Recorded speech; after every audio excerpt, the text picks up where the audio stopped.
What if I give 2 students same English sectional and out of that एक student है बेटा जी who scored only 4 or 6 marks और एक है जो 1 or 2 marks लाया है सिर्फ.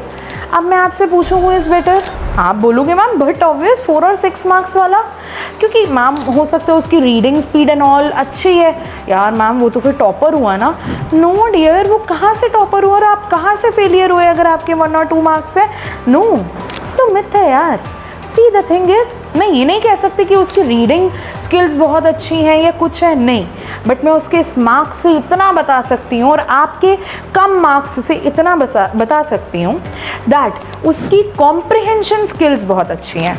वाइल रीडिंग उसके माइंड में एक एम था, दैट इज़ मुझे टोन समझनी है, मुझे पर्पस समझना है, मुझे इन्फर करना है पैसेज को, मुझे क्या कोई लिटरेरी डिवाइस यूज़ करा गया या नहीं करा गया, मुझे वो देखना है, मुझे ये समझना है कि सेंट्रल आइडिया क्या है, मुझे ये सब चीज़ें जाननी है, रादर देन कि मेरे को सिर्फ रीड करना और एक बेसिक जिस्ट चाहिए. तब उस बच्चे के मार्क्स 4 और 6 आए और आपके सिर्फ 1 और 2 आए. That is the main difference. This is where the different lies. No, now the very important thing is, आज की वीडियो में मैं आपको ये नहीं करवाने वाली कि बेटा इसकी डेफिनेशन ये होती है, मेन आइडिया ये है एंड ब्ला ब्ला. नो, उसकी मैं एक डिटेल वीडियो बनाऊंगी. Just drop in the comment section. आज मैं आपको बेसिक आइडिया बताने जा रही हूँ. बेटा अगर आप मुझसे पढ़ रहे हो, आपको ये पता होना चाहिए ना कि हिमांशी मैम है दी स्टडी एंकर में इंग्लिश फैकल्टी है, तभी तो पढ़ोगे. एक बेसिक आइडिया तो मेरे बारे में होना चाहिए. सिमिलरली बेटा आप कोई भी टॉपिक उठाओ इंग्लिश सेक्शन का, एक बेसिक आइडिया तो रखो कि अगर मैंने लेट्स सपोज आपको सिंपल बोला that what is main idea, तो मेन आइडिया का मतलब क्या है. चलो अब शुरू करते हैं. Let us start from the main idea only. Ma'am often मेरे को क्वेश्चन मिलता है what is main idea of the passage. Main idea का मतलब क्या है?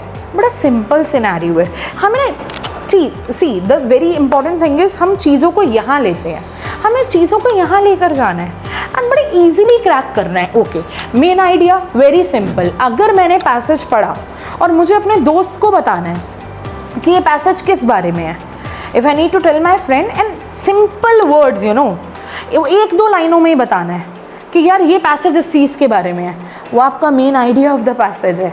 कि मोटे मोटे रूप में मुझे पैसेज कहना क्या चाह रहा है और मैं कौन हूँ यहाँ पर, हिमांशी, राहुल, रीना, रीटा. नो, रीडर बेटा जी, रीडर. रीडर्स को पैसेज क्या कहना चाह रहे हैं, और पैसेज कुछ नहीं कहता, ऑथर कहता है, तो मुझे ऑथर का पॉइंट ऑफ व्यू समझना है. समझ गए? It is clear.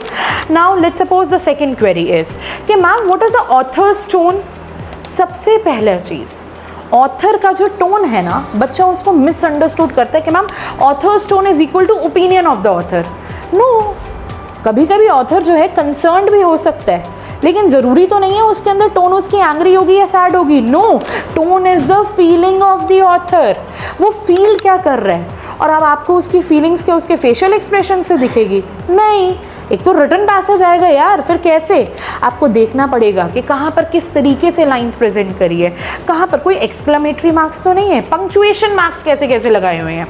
देखना पड़ेगा कहाँ पर आपका जो ऑथर है फोकस डाल रहा है, कहाँ पर वो सिंपल क्राउड का पॉइंट ऑफ व्यू दे रहा है, कहाँ पर वो पब्लिक का ओपिनियन दे रहा है. You need to decode the same, then only you will get to know the author's tone. बस simple. Ma'am author's tone is equal to author का फीलिंग, उसका इमोशन. इट इज़ क्लियर, हमें इतना समझ में आया. द फोर्थ पॉइंट इज पूरा time मतलब अगर आपके एग्ज़ाम को 3-4 मंथ्स भी बचे हैं ना, उससे पहले भी बच्चा मुझसे पूछता है मैम लिटरेरी डिवाइस के क्वेश्चंस कैसे सॉल्व होंगे, मैम ये तो समझ ही नहीं आया. सी, ये बहुत इंटीग्रल पार्ट भी है, पर इतना भी नहीं कि आप अपना पूरी की पूरी तैयारी छोड़ दो. देखो बड़ा ईजी है. अगर मैं आपको बोलती हूँ city never स्लीप्स, if this is the line कि सिटी कभी सोती नहीं, अगर आपको बेटा जी नॉलेज होगी कि यहाँ पर मुझसे लिटरल मीनिंग नहीं सिंबॉलिक मीनिंग पूछा जा रहा है, तभी तो आप बता पाओगे, वरना तो आप एक क्वेश्चन मार्क क्रिएट कर दोगे हमारे सामने. मैडम क्वेश्चन ही गलत है, सोता तो इंसान और जानवर है, कौन सी सिटी सो रही है. लेकिन अगर मुझे पता है कि यहाँ पर मुझसे फिगरेटिव मीनिंग पूछा गया है, तभी तो मैं बता पाऊँगी कि सिटी जो है वो स्लीप इन द सेंस वो कभी भी रुकती नहीं है, फास्ट मूव है, फास्ट मूविंग है, उसका पेस बड़ा every time it is busy. Understood. तो ये होता है लिटरेरी डिवाइस की इंपॉर्टेंस. फॉर एग्जाम्पल अगर मैंने आपको बोला टाइम इज़ अ थीफ, अब मैम टाइम थीफ कैसे हो गया? अगर मुझे नॉलेज नहीं होगी यार कि वो टाइम को चोर नहीं बोल रहा, वो बस ये बता रहा है कि जितनी स्पीड से और जितने पेस से चोर भागता है और कभी आसानी से पकड़ा नहीं जाता, उसी तरीके से अगर आपका टाइम भी बेटा हाथों से निकल गया ना, तो फिर चीज़ें आपके आउट ऑफ कंट्रोल हो जाती हैं।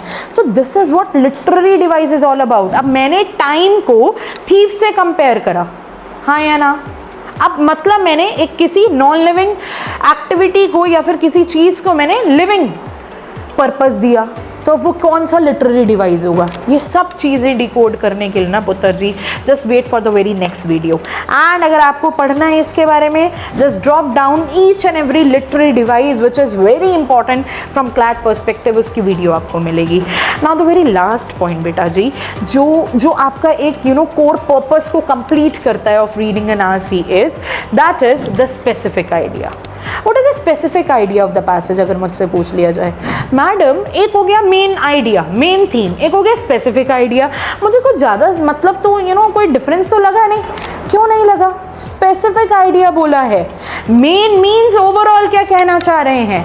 स्पेसिफिक का मतलब होता है बेटा जी कि जो मेरे पैराज एंड सब पैराज हैं उसके अंदर क्या स्पेसिफिक मीनिंग निकल कर आ रहा है। इसका मतलब if you have one reading comprehension जिसके 4 सब पैसेजेस हैं, दैट इज सब passage 1, that is para 1, para 2, para 3 and para 4। If your question ask के पैरा 3 का स्पेसिफिक आइडिया क्या है, तो इसका मतलब आपको उस पर्टिकुलर पैसेज में आपका ऑथर कहना क्या चाह रहा है वो एक्सप्लेन करना है। So these are the very things जिनके अंदर सिर्फ they have difference of very thin line, कोई ज़्यादा डिफरेंस है नहीं, बट एक बड़ा बारीकी से हमको चीज़ों को पहचानना होता है। और क्या वो चीज़ टफ है? नो, अगर मैं कर सकती हूँ तो आप क्यों नहीं? सारे कर सकते हैं, बट द थिंग इज़ हमें फोकस चाहिए, हमें करेक्ट डायरेक्शन चाहिए, which I will definitely provide. Okay, so stay tune for another part, and अगर लिटरेरी डिवाइस का you want, then the next video आपको उसकी मिल जाएगी। Just drop down in the comment section. Thank you.